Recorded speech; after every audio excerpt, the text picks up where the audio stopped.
Hey everybody, today we are debating creation evolution and we're starting right now.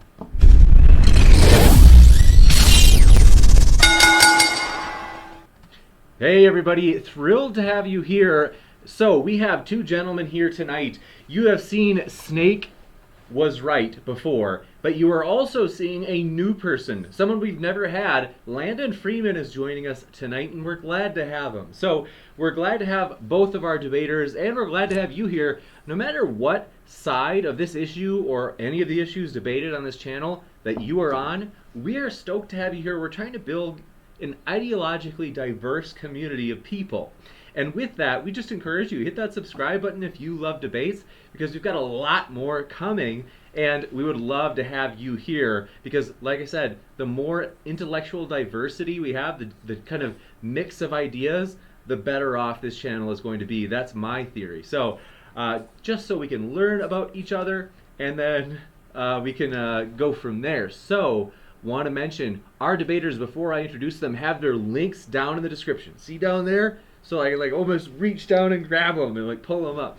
So their links are down there below. Totally encourage you to check them out, because even if you don't agree with them, hey, at least you can hear their case from them. I just want to mention Snake was right. His is down there, and Landon Freeman asked me if I could put Standing for Truth's link down there on his behalf. So in other words, Landon is like, hey, I don't have any videos up yet, but in the meantime, he totally digs Standing for Truth's channel. And you guys all, probably a lot of you remember Standing for Truth. He's debated here.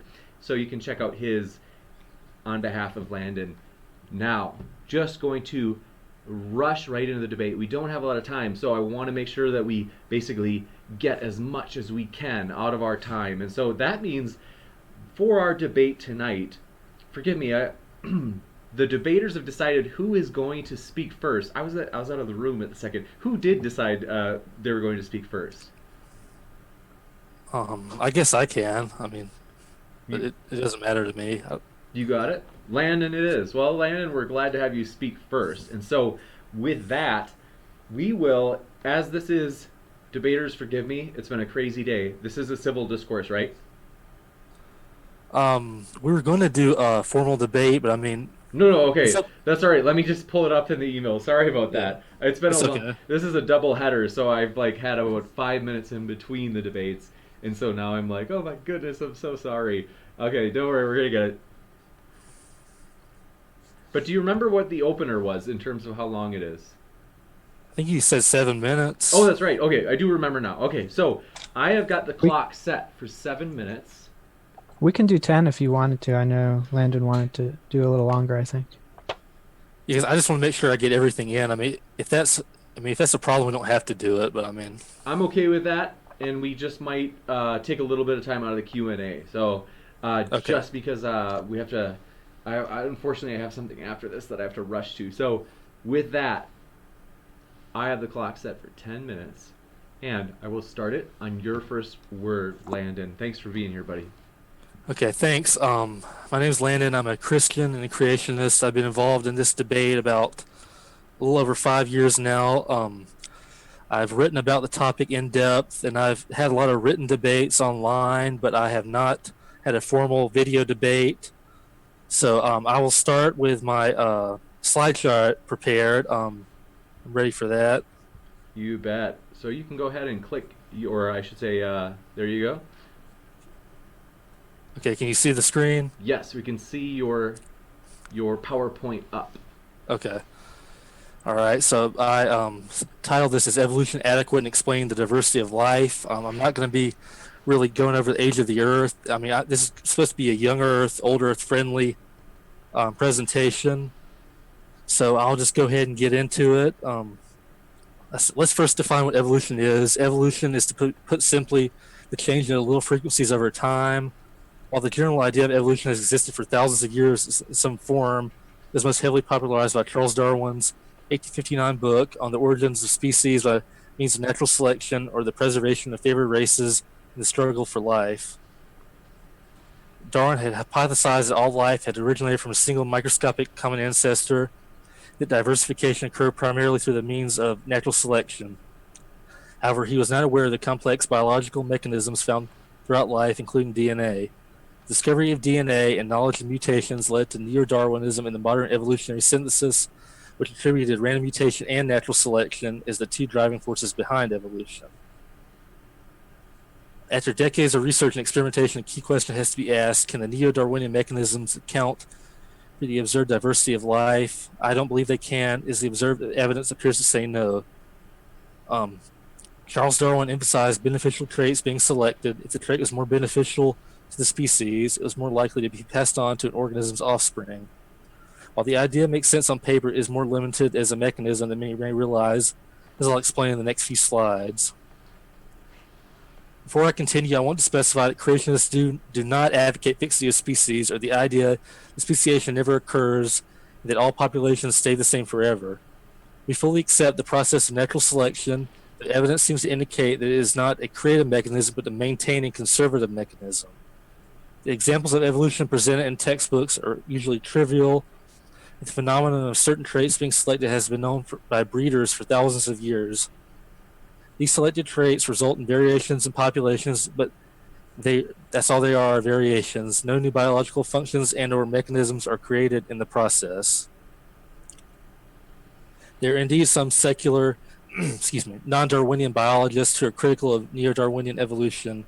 The late Lynn Margulis is one such example. She said, I linked this, my source too. She said the traits that follow Mendel's laws are trivial. You have a widow's peak or straight hairline. You have hanging earlobes or attached earlobes. Are you female or male? Mendel found 7 traits that followed his laws exactly. But neo-Darwinists say that new species emerge in mutation. I was taught over and over that the accumulation of random mutations led to evolutionary change, led to new species. I believed it until I looked for evidence. And I believe she was big on symbiotic relationships. So, indeed, there 2 long-term experiments involving bacteria and fruit flies resulted in numerous variations in populations. However, the observed variation wasn't enough to result in new biological features. The results fit well within creationist framework, excuse me, all while casting doubt on the most popular evolutionary paradigm. In relation to bacteria, which I'll bring up later as evidence for creation, a professor of bacteriology, Alan H. Linton, had this to say about alleged speciation, evolution in bacterial populations. Throughout 150 years of the science of bacteriology, there is no evidence that one species of bacteria has changed into another. Since there is no evidence for species changes between the simplest forms of unicellular life, it is not surprising that there is no evidence for evolution from prokaryotic, bacterial to eukaryotic plants and animal cells, let alone throughout the whole array of higher multicellular organisms. I then, let's see. All right, you may be asking, why is any of this evidence for creationism? I believe there are only 2 realistic theories of life's origin and diversification: naturalistic evolution and creation by a divine being. The evidence provided so far casts doubt on the traditional mechanisms of evolution, giving creationist views and theories more credibility. The next few slides, I will discuss other creationist evidences, including created kinds, fossil record, and intelligence in organisms.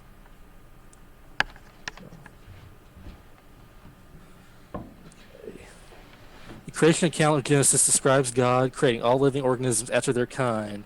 This leads us to the question, what is a kind?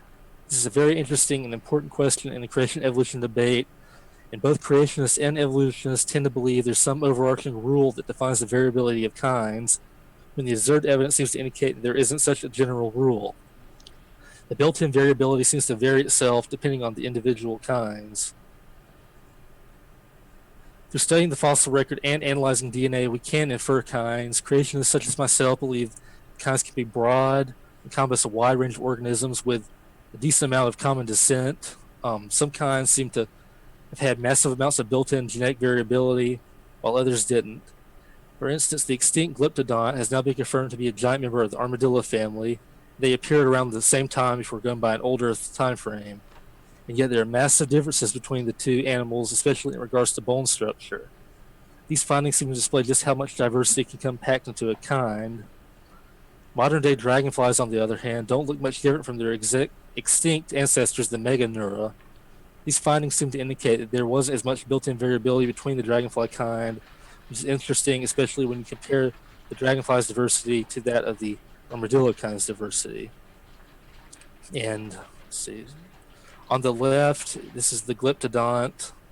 That's the armadillo. You can see there are some significant differences, and that's the meganeura on the bottom left, dragonfly, of course, on the right.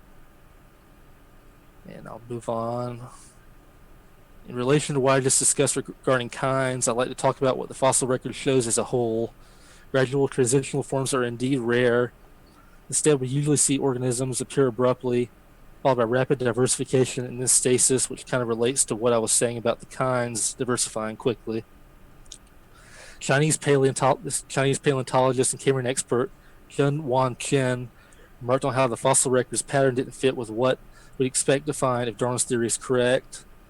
An article by Jonathan Wells of Evolution News titled "In China We Can Criticize Darwin" Prelude states that Darwin's theory predicts that minor taxonomic differences such as species and genera gradually evolve into larger differences such as classes and phyla, whereas the fossils show that the phyla in many classes appeared first and then diversified to a variety of genera and species. Chen called this top-down evolution to contrast it with the bottom-up evolution required by Darwin's theory.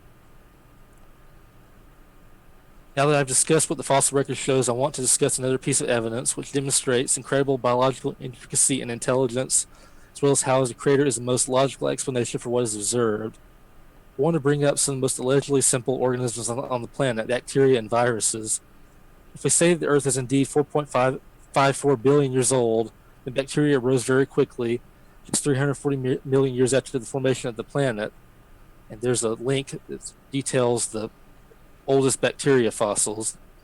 Indeed, bacteria even possess an eye, quotation marks, that is similar to ours, and they can communicate with each other in sophisticated ways, and I cited some sources down here.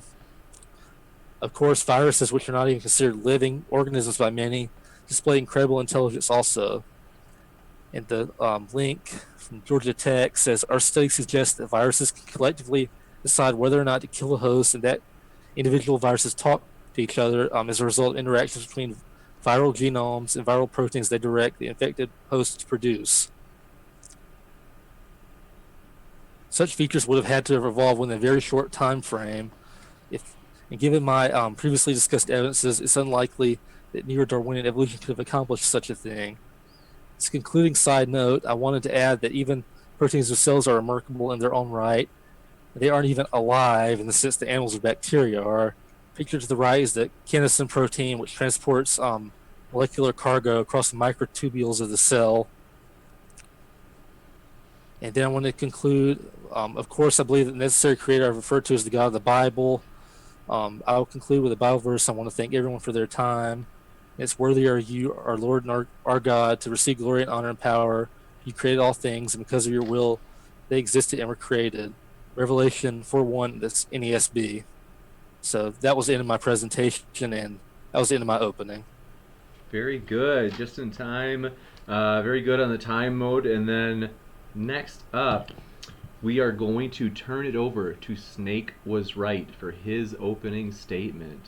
And with that, just want to remind people, we didn't mention it at the very start. It was just so, what's the word I'm looking for? So we were so excited and things are moving so fast that Snake Was Right. Are you going to use the full screen? Yeah, is it working? Yes, I definitely see it. So Okay. we will Can you guys hear me? Because it said my internet connection was unstable. I just want to make sure y'all could hear me. definitely. Okay, just checking.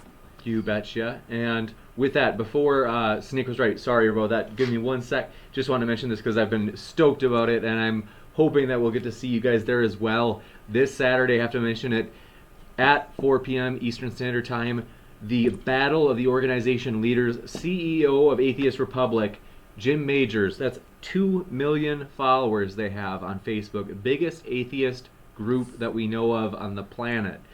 Next to Jonathan McClatchy, his opponent on the right side, who's the founder of the apologetics community and who's just wrapping up his PhD right now. So that is going to be an epic debate. We hope you can make it there. It's going to be a lot of fun. And with that, Snake Was Right. Thanks so much for your patience. we now have the full screen mode up so that you are able to be seen, or I should say your PowerPoint, and the floor is yours. Awesome. So it sounds like we basically agree that evolution is just populations changing from generation to generation. So uh, young Earth creationism essentially places these strange constraints on on basically the kinds of creatures. So they say there are kinds of creatures, but I don't think Landon touched on defining what a kind was, but I don't think he actually defined what it was. He went over the built-in variability of the kinds, but he didn't really address how a kind might arise from another kind, which is basically what the question of evolution tries to address. And so the creationist,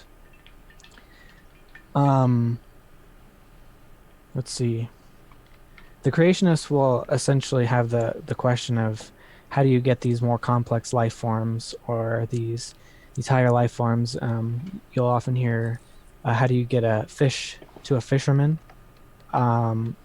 Which to me is an odd kind of question, because of course there are fish that are fishermen that eat other fish, and all these different kinds of fish. The creationists accept that they are all fish, and so the young Earth creationists do accept evolution, and it's usually accepted in the form of what they call microevolution.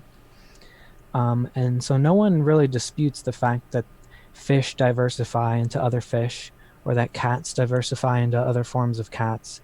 And no one disputes that this happens by a process of natural selection and mutation. So far, I think we're on the same page, but evolutionists just reason that if we can trace that pattern back farther and farther, that we can get to the original ancestor. And so, given that we have the fossil record, we can trace that pattern back to what we believe is a single ancestor. And that would be something akin to bacteria. And so we don't actually know what the first kind of life forms were. Evolution just assumes that there was life, and we're just trying to study how it changes and diversifies.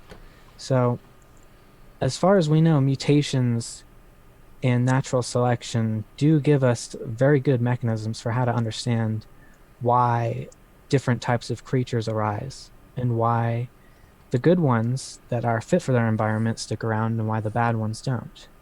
But the creationist model essentially, they take the question of what were the first kind of life forms, and they just say, well, God did it.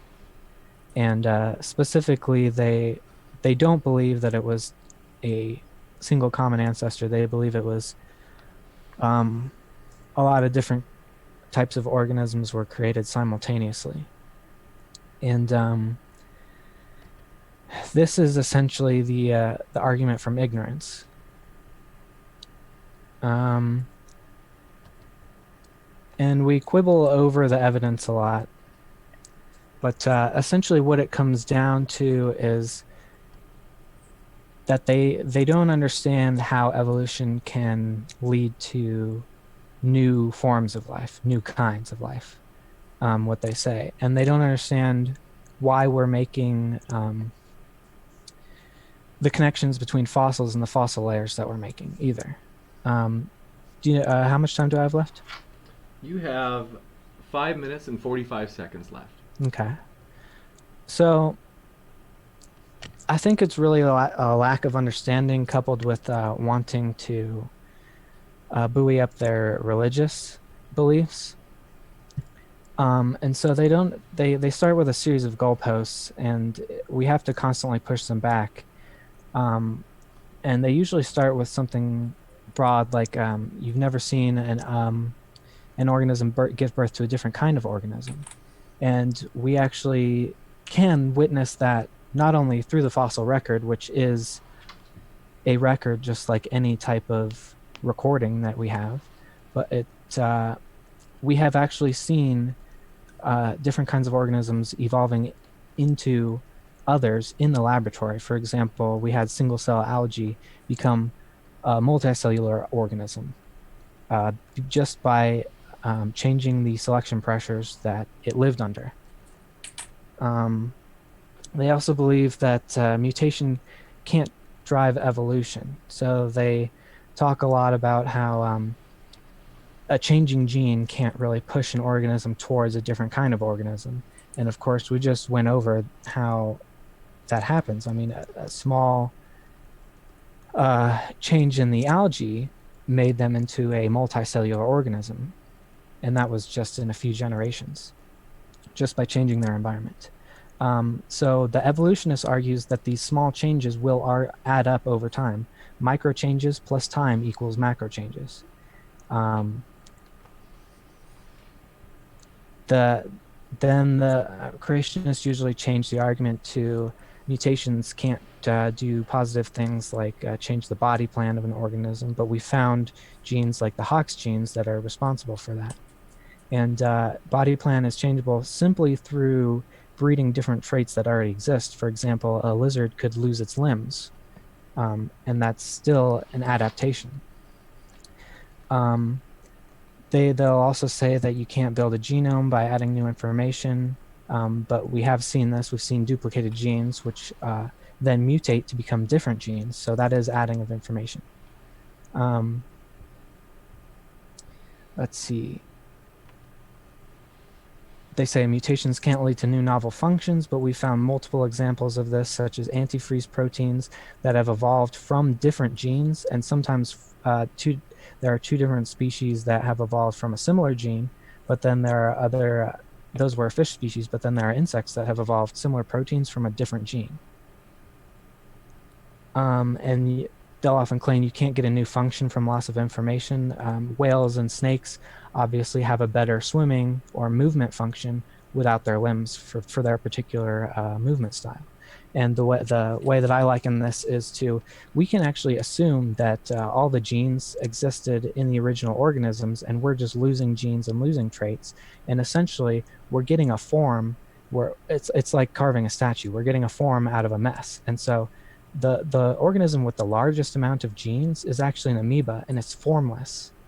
And so in a lot of instances, you can think of it like things losing genes, and instead of an amorphous rock anymore, it's now defined into a shape by the pressures of evolution. Also, all immunity is adaptive immunity is necessarily needs to lose information, because they lose the majority of the gene and recombine one segment from each area. We've let's see, the whales have evolved different types of feeding based on what we have found was just a single change in one gene. But really, all this comes down to is the fallacy of personal incredulity, or the argument from ignorance, where they don't understand how it happens, so they assume that it doesn't happen. So, Landon hasn't really covered this yet, but the one area of attack that creationists usually use is that evolution is actually just heading towards dysfunction and decay because of mutations. And that's actually not true, but even if it were true, that would still be evolution, and that still wouldn't count out even the fossil record. Because what I was just describing, we could have started with just an original organism that had a lot of genes, and it had the ability to form a cell, and all it needed was a little bit of pressure to just change the expression of those original genes, and that's how it's gone so far. And we've seen that new kinds can arise from simple loss of traits. 25 seconds left. Okay, and so I would just conclude that since they admit that you can tell what kind of organism belongs to that kind simply by looking at its traits, we can do that with fossils as well. And I think we'll be talking more about that shortly. You got it. So thanks so much. Totally appreciate that. And next we will go into the rebuttal phase. So for the rebuttal phase, these will be shorter, but I can assure you they will be no less sweet. So we are stoked for these, and we will then have cross-examination, which is my favorite part. So with that, Snake, once you're able to move from full screen back to the regular interface, I will switch over and we will be Sure. back to our dialogue screen. So with that, just want to remind you, if you have a question for the Q&A, no problemo, just put an @moderndaydebate down in the description, because once you do, that lets me know that it's a question for one of the speakers rather than somebody that you might be debating in the comments section. So with that, as you'll see on the bottom right, we have an upcoming event this Saturday that we are stoked about. That is the Battle of the Organization Leaders I mentioned. And with that, I am starting the clock for 6 minutes for our rebuttal phase. So when you are ready, I will start the clock, Landon Freeman. Okay. Well, first, Taylor, I wanted to, you mentioned at the beginning about me talking about kinds and what defines a kind. Mm-hmm. So, I know that I had briefly touched on that. So my point was that kinds, there's not really a general rule about what constitutes a kind, how much diversity they have, and that I'm trying to think of how to word this correctly. For instance, like the glyptodon and the armadillo kind, all the information was built into them, all of from the fossil record until now, and from the DNA evidence, we can see that they are related, they're a kind. But see, like the dragonfly, Meganeura, we could probably infer that they would be of the same kind, but there's not as much diversity, so there's not really a general rule about what constitutes a kind. That was kind of my point. I mean, I think that creationists and evolution advocates they both tend to think there's some general rule, like they all have the same amount of barriers, but I'm not so sure of that. I mean, I'm still learning too, but that's just from what I've seen, that's my the gist of it. But I want to move on to bacterial and viral intelligence. And you were talking about how the first organism was probably microscopic, single-celled, and my main point when I mentioned the bacterial and viral intelligence is that they are not. I mean, this is stuff that the bacteria alive today are similar to the ones that appeared hundreds of millions of years ago, then I mean, obviously a lot of stuff had to have evolved within a short period of time. And I mean, it's not like this, something like trivial like the pepper moth or something like so, but I mean, this is a lot of sophistication, like where they talk to each other, they live in communities, they can direct attack hosts. I mean, this is just a lot that I think would have had to evolve within a short period of time. I just don't think that there's really an evolutionary mechanism that can account for that. And you mentioned the algae that was single-celled that evolved into a multicellular organism. I do think that there are capabilities of stuff to change to some extent. I know that the Italian wall lizard, I didn't include that in my presentation, but it had team of scientists they took part of the lizard population and put it on an island, isolated, and within 20-something years, I think, the lizard had evolved an organ for digesting type of food that was available on that island. And it appeared that the organ was completely new, but I do remember that the article said that the host population was genetically identical to the wall lizards. So, I mean, I do think that there are some ways that organisms can change, but I don't know if I would consider that as universal common descent. And also want to look at some of the points I wrote down. And you're talking about how organisms can gain new functions from losing genes or losing other functions. And I mean, I do agree with that to an extent. Like, if there's a lizard that starts off with legs, and for some reason they have to lose them over time, or they just get shorter or something. I mean, I can see that happening.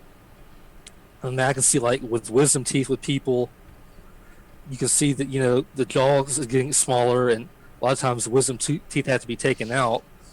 But I don't think that this is really enough though to explain to compensate for all of the stuff that would have to be gained, new features just from scratch. I mean, a lot of these examples are just organisms losing features, which I mean, I don't have a problem with it. I mean, it doesn't.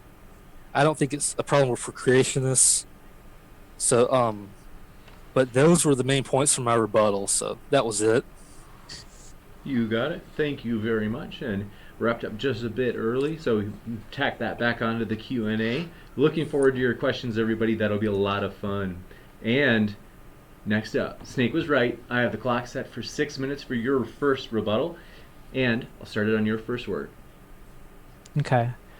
So the reason that it's important that we know how to define a kind is because we can look at all these different skulls or just fossils and bones in the collections, and we can either just look at it and just assume God made them, and then the conversation kind of stops there, or we can realize that we understand and we accept that a fossil dragonfly is probably has a common descent with a modern dragonfly, and we're doing this based on its body plan and its comparative anatomy.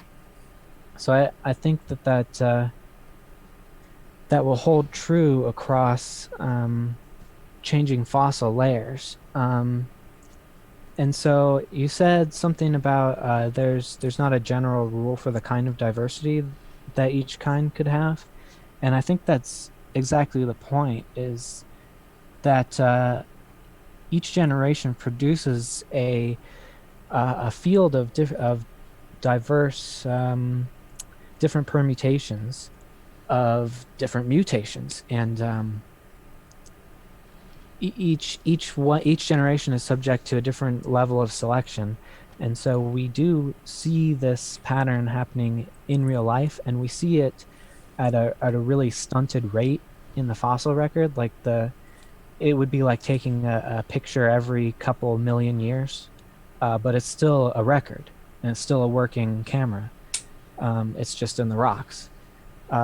So if there's no general rule for the change in diversity, it logically follows that if we see the creatures that has the same basic bone structure, but its hand looks a little bit more like a flipper, it's not a leap to say that those creatures are related, especially if you see the creature you'd predict to be later on the top layer and only in the top layer. So I think that's exactly the point, is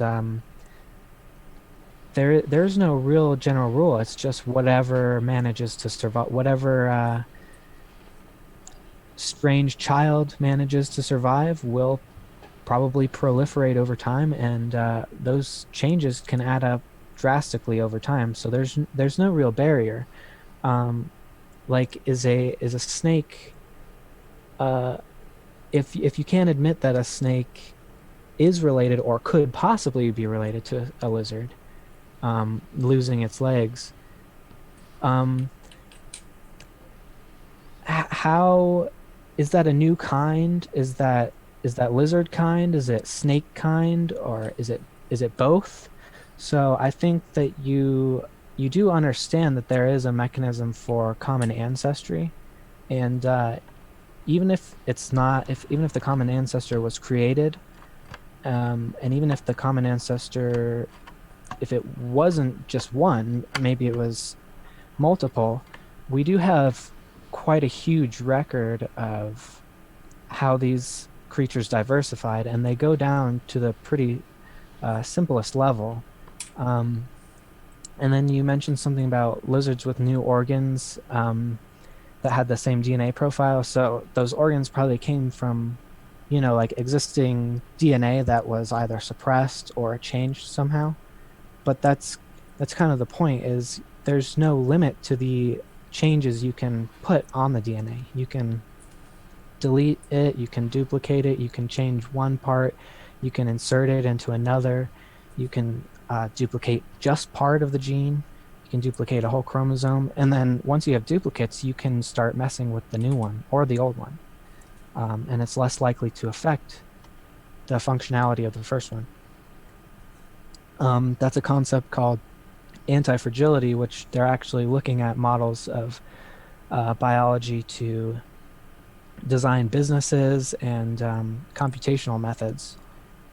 And it's interesting that people often compare the cellular machinery to something that was designed, but it's so much more complex than anything that we can design, which is why we often look to nature for these patterns that to almost do the work for us. So we've actually designed computer programs that can output random just random mutations of certain algorithms or just math programs, and the programs will basically just change randomly all these different mutations of its own program, and it will progressively work better and better and better. And we just let these natural processes work, and they inspire 30 seconds. They just work naturally, and they inspire our work. Is there any concluding remarks? I would just say again that the creationists admit every premise, really, of the macroevolutionary model. You got it. Thank you very much. And just in time as well. So, next up, we are going to the cross-examination. So, this is 6 minutes for each person to cross-examine the other. And given that we had started with Landon, we will start with Landon asking questions to Snake Was Right, and then we will flip it so that Snake Was Right will ask questions to Landon for 6 minutes too. So, on your first word, Landon, I will start the clock. Okay, I want to start off, Taylor, with talking about, you're talking about the cellular machinery and all these microscopic organisms, but there's a lot more to it than just the machinery itself. I mean, like the source I was citing, like the viruses communicate with each other. I mean, these are, I mean, they're not even really considered alive by a lot of biologists. I mean, this is not, I mean, when it's something like intelligence, and this would probably be occurring very early on in life's history. I mean, I just question, though, I mean, if that could have evolved in that short period of time. I mean, what are your thoughts on that? About how like viral intelligence, how they communicate. And how can, like, after life got started, like, how would all of this be able to evolve, like, to where the point where modern bacteria resembling modern bacteria were found early on in Earth's history? I mean, how would all of this intelligence and the methods of communication evolve within a very short time span? Well, we do have an understanding of cellular intelligence, and they're actually able to solve problems that we're not able to solve mathematically. Or very complex mathematical problems, like there's this classic train problem that how do you connect all the trains in the most efficient route? And I think amoebas are able to solve this problem just naturally by basically substituting train stations for pieces of food. But it's really all about feedback loops. So you can have an intelligent system emerge from these simple systems that are interacting with each other. So if you get a positive feedback loop, whatever behavior is causing that will increase. And if you get a negative feedback, that behavior will decrease. And so you get basically what appears to be an intelligent response, because it's able to essentially decide, without actually being conscious, what course of action is best to do. And viruses have the cellular machinery to cut and paste together DNA and bacteria have the ability to share plasmid DNA because their DNA is free floating. And so they can actually just very efficiently share information that way because they're kind of simplistic in that they are not multicellular. Okay. I also wanted to bring up the paramecium, the eukaryotic, the single-celled organism. Like, I remember reading a study about how they were training the paramecium to respond to electrical shock, and they had some kind of mechanism that it was able to learn. I would have to send you the study another in an email or something, but they had conditioned the paramecium to respond a certain way. And when you see stuff like that, I mean, it does. I mean, if you're just coming into this just thinking like, well, is this designed or not? I mean, when you see stuff like that, I mean, it does fit with the watchmaker analogy where you can say, well, yeah, this does seem like it was probably designed. I mean, do you see where I'm coming from with that? Um, a little bit at first, but when you see the chemical processes, it seems a little more random. But to get more to the heart of the watchmaker analogy, um, when you find a machine like that, maybe abandoned, you can. It does. We don't say, well, there's the sand was obviously designed on the beach either. So we look at what does it do and does it have some kind of intentional design? What does it have a purpose? And as far as I can tell, I can't see any purpose for life other than to reproduce. Um, so what I mean, yeah, I guess you would have to answer what would be the purpose of all of us existing. Okay. I want to move on to what you were talking about the what you said about the wall lizards. I think that there's some way. I mean, I don't know if they've really identified this, but I mean, do you think there's some kind of mechanism that will allow like unexpressed dormant genes to be active? It's kind of like epigenetics. Do you think that that applies to really all these kinds of organisms where there's a chance that something that's not being used can just be expressed within a few generations just because of the environmental feedback? Yeah, I mean, you could actually have a gene that's been suppressed in just millions of generations, and maybe it gets turned on every so often. And the one time that it actually uh, gives a benefit to the first creature that to one of the creatures that it's in, it will tend to proliferate at that point. Got 40 seconds left. Okay, and my last point was that when I say there's no general rule for kinds, I mean that's just. I mean I understand what you're saying about it, but I'm just being honest when saying that there really isn't some black and white barrier. I mean I understand what you're saying, but that's just how what I've come to conclude from studying it. I mean it's just kind of a messy gray area. So when it comes to kinds, so that's my closing remark. You got it. Thank you very much, both of you. And starting the clock over for 6 minutes for the cross exam from Snake Was Right, asking questions to Landon Freeman now. Start the clock on your first word, Snake. Yeah, so I think the messy gray area is kind of the point. So we see these hazy areas in the fossil record. So like, how did you determine, for example, I don't think you and I personally have talked about Neanderthals yet, but how would you determine that would be like a human kind and not an ape kind?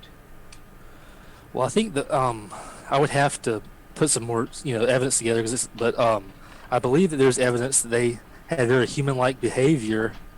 And they, I would have to cite my sources here, but I believe they did like make jewelry, bury their dead, and they were very similar in posture to people. I would say that if are some DNA difference between us and them, I mean, I do think that there probably was more diversity in the human population to begin with.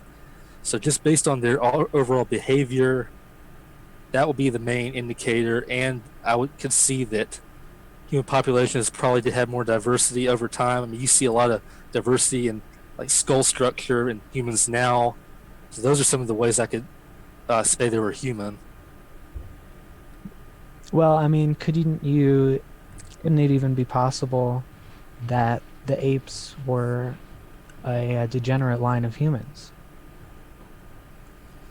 I mean, I don't think there's really evidence in the fossil record for that. That you're saying that the apes From were from like humans. a young Earth perspective. I mean, I wouldn't say that. I mean, I don't think there's really evidence in the fossil record for that. I mean, I would say that apes and humans kind of appear abruptly and they diversify like everything else. I don't think that anything would degenerate to that point. I mean, apes are they have their own purposes and differences. So I don't believe that would be the case. Okay. Um, so do you accept paternity tests? Yes. Okay. So you accept like genetic similarity based on the similarity of the genetic code, comparing between one generation, right? So, Yes. like, how far back do you think that can be applied? I mean, it can be applied to an extent. I mean, when you go back like thousands or millions of years, I mean, depending on what the time frame is. I mean, like I said in the my source with the a lot of the animal groups appearing abruptly, and I mean, the fossil record. I don't know if it really shows. I mean, complete common descent. I mean, I know that there are some similarities, and you can infer that to a point, but I think that like that article. Let's see, what was it? Where the paleontologist was talking about top-down evolution. I think that's kind of an indicator that, I mean, universal common descent probably it wouldn't be true, and that you can only infer that to a point. That's a simple answer. Um, all right.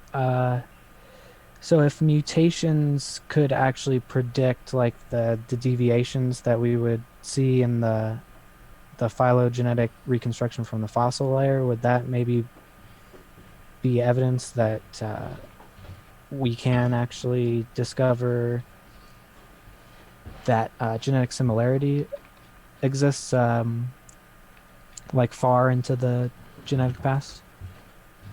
I mean, yeah, to a point. I mean, you're talking about trying to infer like based on fossils.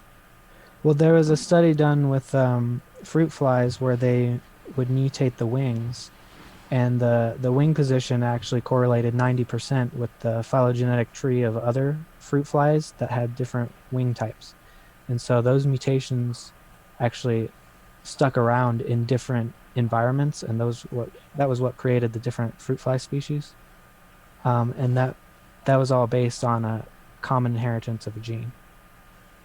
Well, man, I mean, I do believe that you can trace that back, but I mean, I do believe there are some limits about what can, excuse me, what can change and what exactly how far that can go. I mean, I do believe that there are some limits to that, like how far something can speciate from the original. Like, I don't believe a kind can speciate past a certain point. I mean, you can only trace it back to an Well, extent. I mean, but why? What is that point?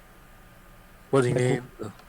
well, why do you believe that? Because like you believe there is a point somewhere, but it doesn't seem like you can define it or say, other than the Bible, why we should conclude that.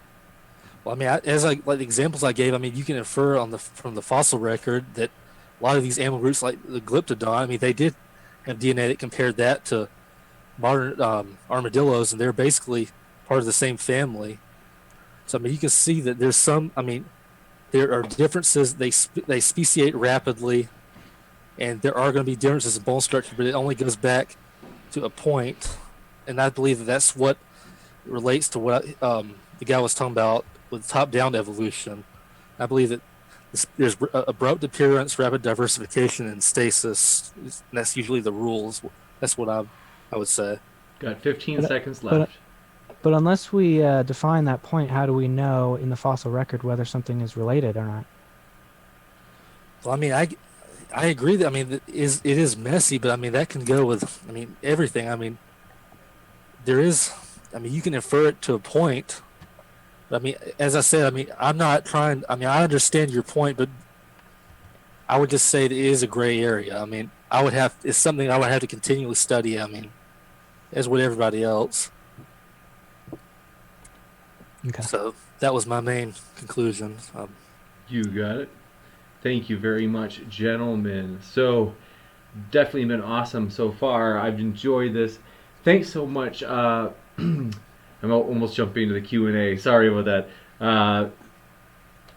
But I appreciate it. Basically, we got a lot of great questions and comments coming in, so this will be a lot of fun.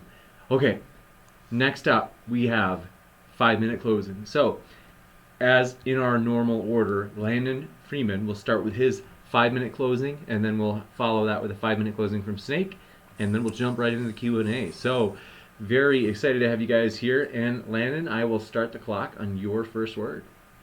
Okay. Well, I have enjoyed doing this. This is a new experience for me. And I do respect Taylor, and I think he has made some valid points.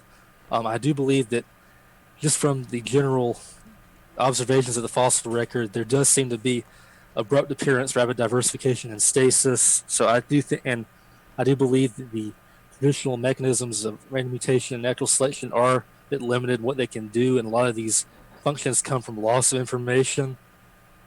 And I do agree with him that that is one area where we do agree on with the gray area, the gray barrier, where you can't really tell. But I mean, that does relate to what I was saying with the top-down evolution. I'll see if there's any other points I want to finish up on. And a lot of the viral bacterial intelligence I mentioned, I don't think Taylor, I mean, he did go into detail a little bit, but I don't believe he really specified how it could evolve in such a quick time frame. So I still believe that saying a creator was responsible, especially when that intelligence appeared early on in the Earth's history, that would be a valid belief, to believe in a creator. And that I mean, even if you were a theistic evolutionist, I believe that means the intelligence in organisms would be a good indicator that a creator was involved. And I do believe that, let's see what else I can bring up. And I do believe, like we're talking about with the fruit fly and bacterial populations, like Taylor mentioned fruit flies, and I mentioned them in my slide. I do believe there is, back and forth variation is very common, but I don't believe anything new is added, such as with the wall lizard. That was just an existing structure that appeared. And those were pretty much all of the points. I mean, I enjoyed it, and just thanks for bringing me on. So. Yeah, my pleasure. Absolutely. And with that, we will jump to the closing statement from Snake. So, Snake. Oh, Yeah, I think. so. Are you jumping to full screen? Oh yeah. Oh, okay, great. Just give me 1 sec. I'm going to switch over for you. All right. So you are on full screen, and I will start on your first word. All right. So I think this transition right here is an important one from fish to amphibian, and this is considered to be probably the most controversial transition among creationists. And the mutations and all these barriers to evolution are kind of just a distraction, because most of these incremental changes are actually just occurring in very subtle ways. So this is just really kind of the same creature, except it has a little bit more of a defined hand bone. So this was the above creature, the Tiktaalik, and it has a fin, and then we see its foot change fairly drastically, although we have analogs of every single bone between them. But when we look at the overall body plan, we see that they're essentially the same animal with a slightly different hand.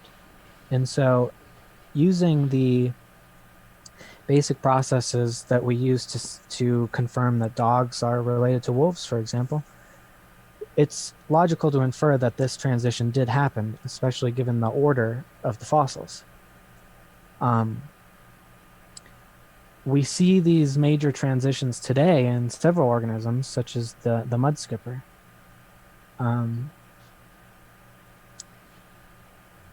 Let's see. So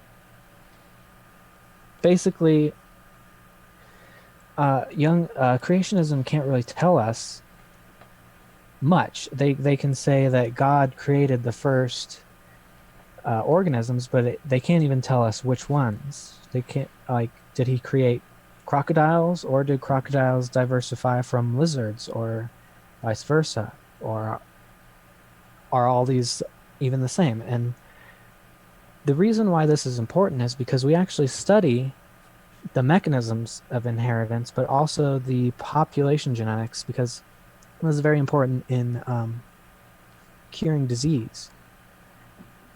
And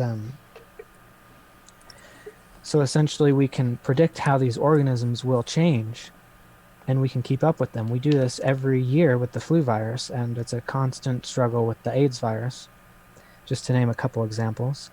And we didn't touch on fossil layers too much, but we can actually date these layers with a very precise radiometric dating of the volcanic rocks in those layers. And this is the most precise method we have. And this data has profound implications in all kinds of fields.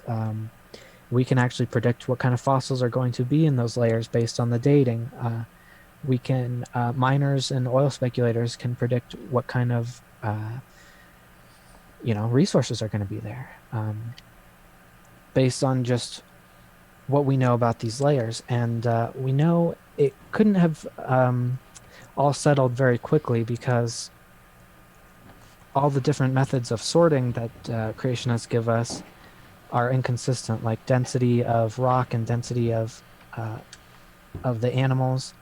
We see the same density of rock layer repeating over and over. We only see certain types of animals in certain rock layers. We see the same density of animal in all the rock layers. So it's essentially, I guess I'll just end again by saying that we all recognize common inheritance and comparative anatomy between these kind of animals, but we can't recognize it between these kind of animals, or at least the creationists can't.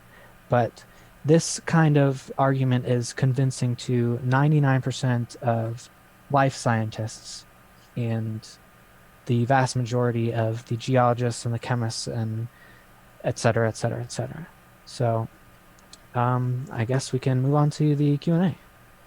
You bet. So thank you very much for that closing statement and wrapping up just in time. So this is going to be a lot of fun. We've got a lot of good questions, good comments, so we appreciate that. I always forget to mention this. I'm sorry, I'm terrible.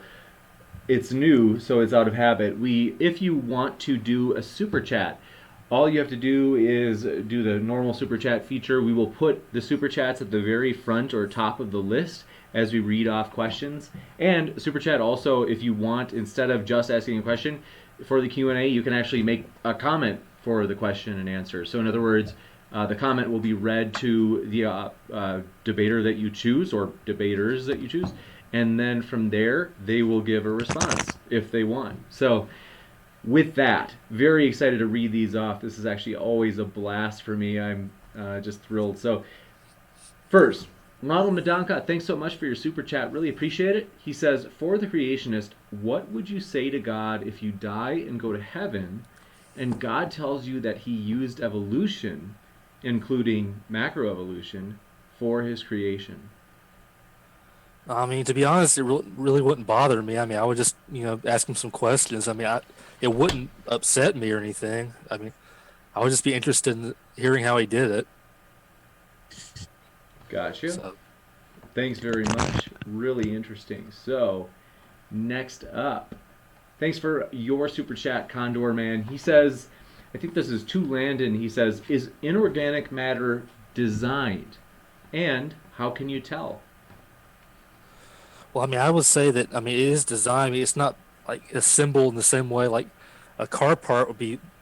I mean, like, as an analogy, I would say like various car parts come together to create a machine, various molecules come together to create machinery of the cell. I mean, I believe that there is patterns of design in atomic structures. I mean, but I believe that the appearance and the like intelligence of organisms and the machinery of cells is probably the best area. But I believe that all aspects of universe and life can be design can be inferred from studying them. So yeah.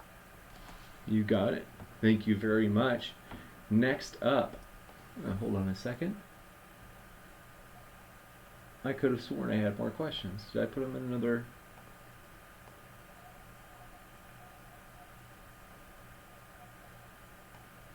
Okay. I'm not sure where I put the other questions. If you have questions, and if you put a at Modern Day Debate at the start, I will ask those to the debaters. As I'm like, did we really only have 2 responses? That's okay if we did, but we appreciate their quality. And I must have just misplaced the ones that I got. Gosh, I'm sorry, you guys. So we'll just give it a couple of minutes, and if anybody wants to, we have. Yeah, so Condor Man asks, can you have him address the how can you tell part? Of what the I think it's the last question that was asked.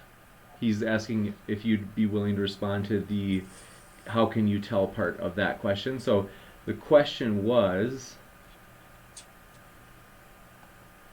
is inorganic matter designed, and how can you tell that it is or isn't? I mean, I could just say that just looking at the structure of it, I mean, I would apply that to the watchmaker analogy to that. I would also say the same thing about like the laws of the universe that are finally put in place. I mean, I think it's amazing how atoms can come together and react in a variety of different ways, and I think that that would be something that a god would put in the universe. And I don't have any mentions of any photos of atoms on my presentation, but I would just say the structure of the atoms, you could infer that the matter would be designed too, because there is a like teleological hint of teleological purpose in that too. So, Gotcha. Thank you very much. And with that, we do seem to be out of questions. So we didn't have a ton of questions. So what we will do from there is wrap up and say thank you so much, everybody, for your questions. This has been a blast. Thank you for the debaters whose links are down in the description. Highly encourage you to check them out. Even if you're like, man, I totally don't agree, at least you can hear their case straight from them. So with that, debaters, thanks for being on here. Oh wait, we do have a question. Standing for Truth asks, how do you explain Haldane's dilemma? And what testable predictions can you make on beneficial mutation fixation? So that was from Standing for Truth. My guess is that it was for Snake. So that would be the limit on the speed of beneficial mutation or a beneficial evolution. There are like computational models for that. I have some of that in my presentation, but I can give it to you like in a discussion or whatever you want. SFT. What was the rest of the question?